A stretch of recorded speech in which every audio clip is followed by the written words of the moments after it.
Next பார்த்தோம்னா ஒரு strong வாய்ஸும் clear பர்பஸும் கொண்ட ஒரு யங் லீடர் தான் இங்க வர போறாங்க. அவங்க சுஜித்ரா.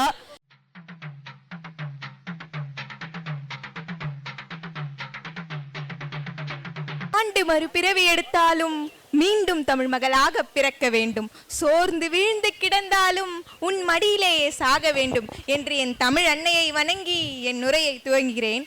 வாழ்க்கையில் நான் 2 விஷயத்தை கடைபிடிப்பேன். ஸோ அதை பற்றி தான் இங்கே பேச வந்திருக்கேன். ஒன்று உண்மையான அழகு என்றால் என்னன்றது சொல்ல வந்திருக்கேன். அண்ட் தென் வாழ்க்கைனா என்னன்றது. ஃபஸ்ட்டு உண்மையான அழகுனா என்னென்னா, நம்ம எல்லார்கிட்டையும் கேட்டோம்னா உண்மையான அழகுனா கலரா, இல்லாட்டி நம்மளோட உடை அடை, இல்லாட்டி நம்ம சோஷியல் மீடியாவில் போடுறோம்ல போஸ்டர்ஸ், இது உண்மையான அழகா? இல்லை.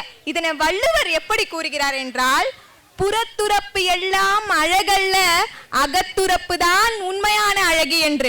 உடலில் ஒட்டி கொண்டிருக்கும் அழகு உண்மையான அழகில்ல, உங்களின் பண்புதான் உண்மையான அழகு.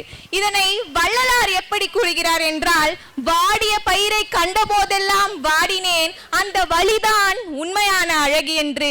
ஜெயகாந்தன் மனிதன் மனிதனாக இருப்பதே உண்மையான அழகு, மனிதநேயத்தோடு இருப்பவன் தான் அழகுக்கே இலக்கணம் என்று அப்துல் கலாம் எப்படி கூறுகிறார் என்றால், பொறுமை, நம்பிக்கை, தியாகம் இவை இல்லை என்றால் அழகே கிடையாது, எளிமைதான் உண்மையான அழகு என்று. இப்பொழுது உங்ககிட்ட ஒரு சின்ன கதை ஒன்று சொல்றேன். ஒரு பொண்ணு காலையில ஸ்கூலுக்கு போக எழுஞ்சிக்கிறான்.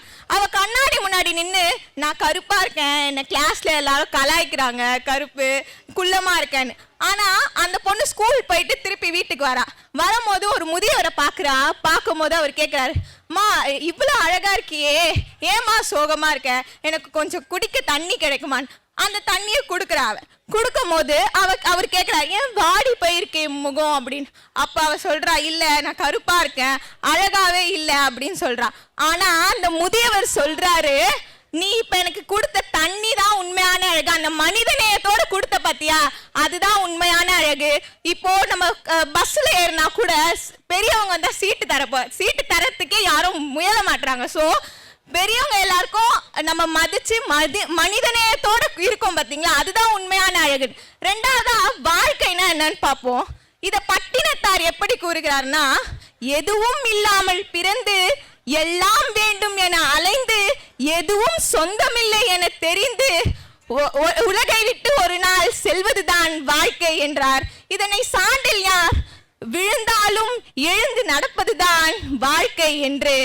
விவேகானந்தர் எப்படி கூறுகிறார் என்றால், வலிமை உடையவனாக இரு, வலிமை உடையவனாகவே நீ ஆவாய், வலிமையே வாழ்க்கையின் முக்கிய வழிகாட்டி. சரி, வாழ்க்கை இவ்வளவு கவிஞர்கள் கூறுறத சொன்னாலே, ஆனா உண்மையான வாழ்க்கை என்ன தெரியுமா?